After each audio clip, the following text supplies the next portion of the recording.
democracy and governance is a critical part of a country's socio-economic development. It's a critical part of people's lives. And we know that across the African continent, a lot of governments have gone through elections, are going through elections, and are going to go through elections. I think the key challenge that always arises is how do you handle elections and the voting patterns and the electoral body processes while still taking care of the key needs or public health needs of the pandemic or controlling the pandemic. What we need to remember is that because these processes have to go on, then what we need to really watch is risk reduction. And the risk reduction or risk mitigation plan has to involve, number one, how do people queue when they are going to vote? One, making sure that the queues are well controlled or that people are maintaining some level of social distance. We know it's not going to be 100%.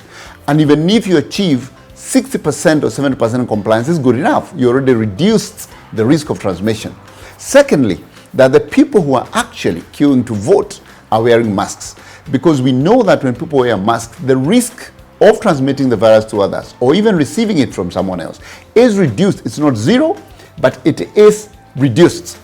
The other thing is actually discussing as a country, whatever country it is, how do we facilitate voting for elderly citizens who are at highest risk of what we call severe disease if they want to actually get infected in the voting process. I think that would be an important consideration because everyone has a right to vote, but we also know that the people who are above 58 years, the ones who are advanced in age, who have a right to vote and must vote, also have a certain inherent risk by age on the virus. So a conversation, national conversation, electoral body conversation around how do we facilitate voting for those highest at risk, and this could include the elderly above 58 years, could include people who have diabetes, which is poorly controlled, and hypertension, which may also be poorly controlled. There will never be zero risk for infection.